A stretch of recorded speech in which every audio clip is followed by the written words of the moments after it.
All right, good afternoon and happy Easter, everybody. I think I'll give you all an update on the garden situation at the homestead here. So here we have our 4 nut trees, so that's 2 chestnuts and 2 pecans right here. Then here's our garden that Steve very nicely rototilled for me.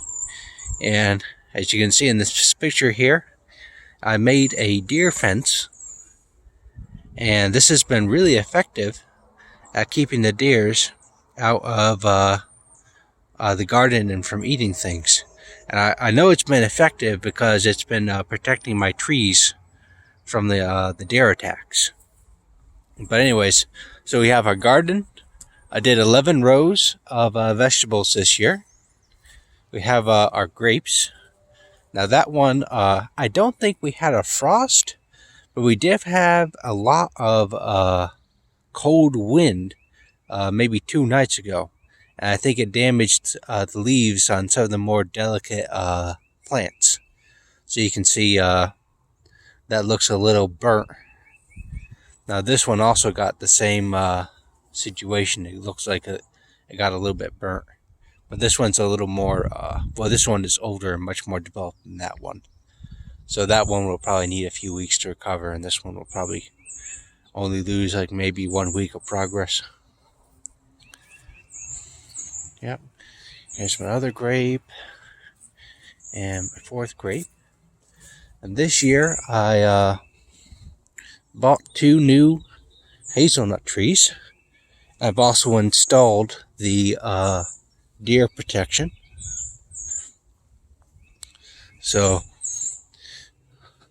I got these from an online nursery because I couldn't source them locally. But when they ship them to you, it's just the roots with no dirt.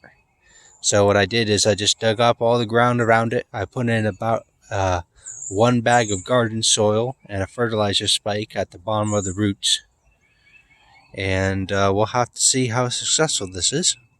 From what I understand, they usually do work just fine, but it does take a little longer than something that comes with its own pot of soil. Here's the blackberry bushes. They're doing very well. That's a new pear tree I bought this year. This one's is a drought-resistant variety, or a blight-resistant rather. So hopefully it will be more successful than my previous fruit trees. Yep, and this is some kind of bush. I finally just trimmed it flush this year. I'm going to try to dig it up and put another fruit tree in there, maybe like a lemon tree or something. Here's a new cherry tree, and these are the raspberry bushes. And it looks like they're dying. I mean, it's already a few years old, but usually they come back to life. It looks like they're not really coming back to life with a lot of enthusiasm this year. Oh, we'll see what happens with them. And of course, this is my blueberries. And last year, the deers were very vicious. So all of my plants, they kept treating them like a midnight snack. Now, yeah, you can kind of see these 2 back here. These were actually really big bushes, and a deer just came along and just trimmed it all the way down to the base. But thankfully, they're coming back again this year. Of course, we have more blueberry bushes down here. I think the biggest setback in my progress for these fruit products, our fruit trees and bushes, has been the deer. So now it looks like this netting has been like a real effective strategy in negating their grazing habits. I'm really happy for that. And of course, this is our fruit trees. And last year, I was hit really hard by the fire blight, but I didn't know what it was, so I didn't do anything about it. And I think I lost one of my peach trees to that. So I replaced that peach tree with a pear tree. So now I have 2 pear trees. This peach tree made it through last year, so he's still hanging on and going strong. This is my McIntosh tree.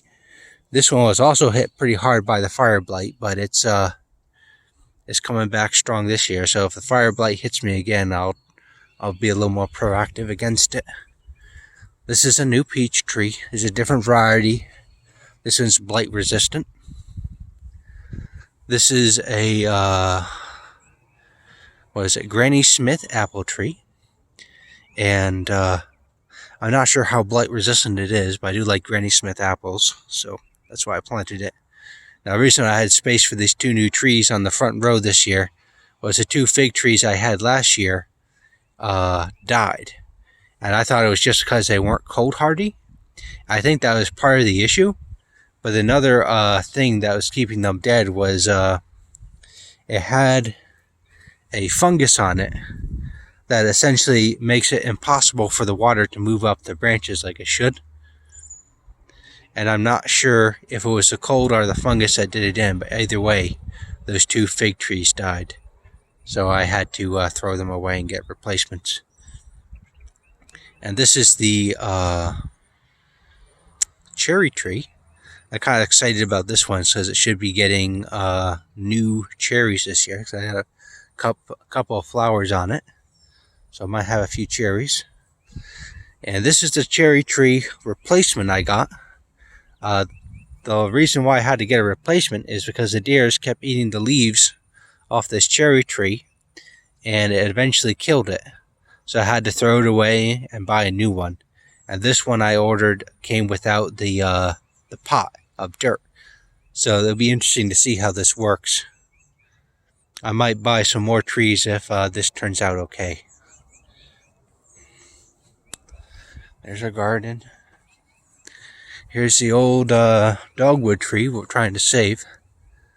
I'm not sure how far we'll make it.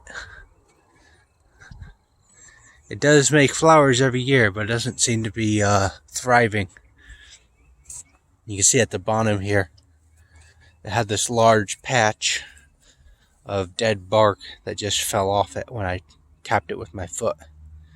So hopefully, I don't know if this tree will recover or not, but we'll have to wait and see.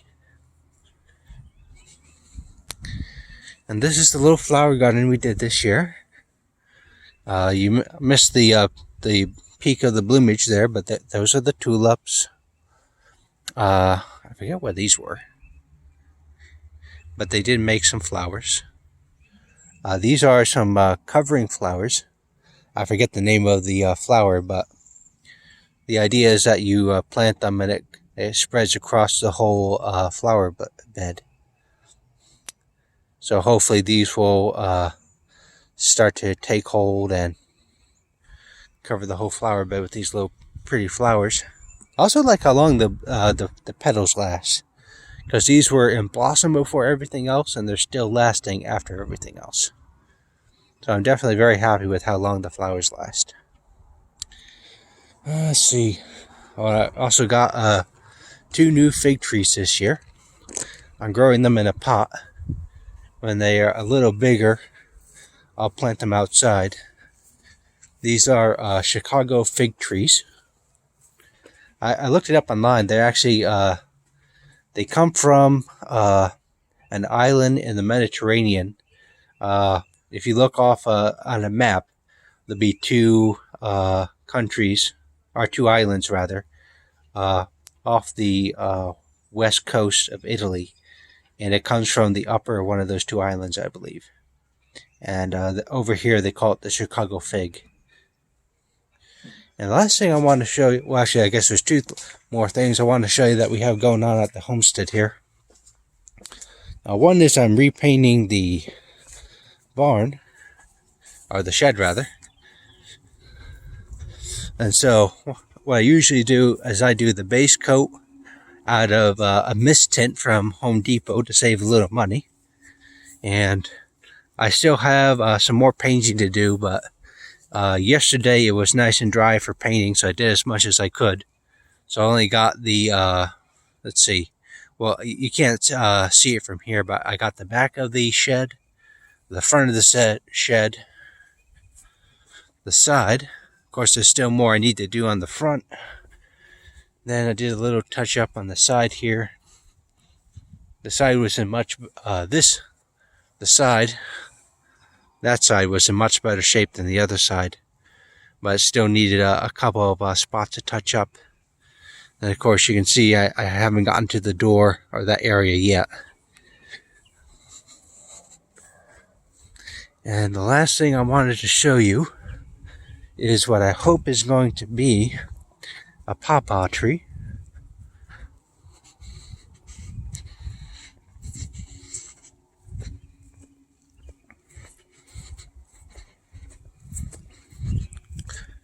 So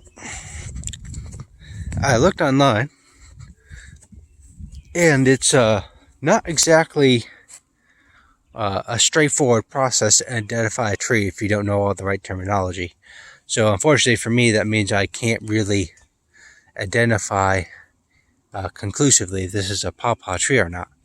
One thing I did notice is that the leaves do have that kind of pear shape that they say is indicative of a pawpaw tree. And the pattern that this peeling makes kind of reminds me of the flower that the pawpaw tree makes. So I'm hopeful that this is a pawpaw tree.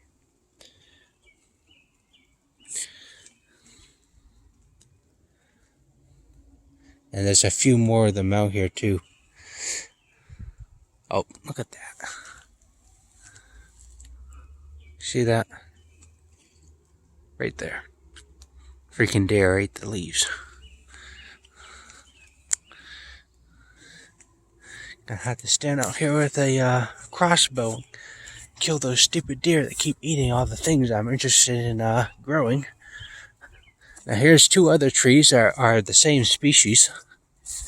Of course, they're much bigger. They're kind of being crowded out for light by the other trees around them.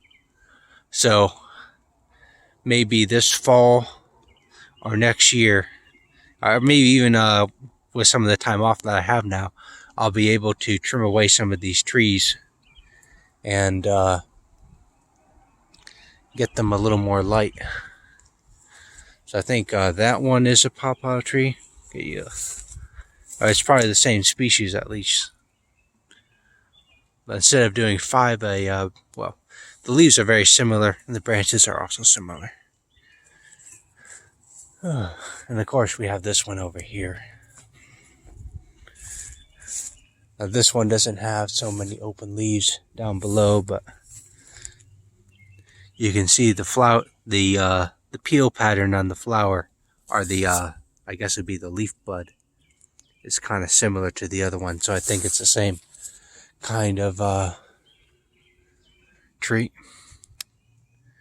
All right, well, that's the update, everybody. I'll see you later. Bye.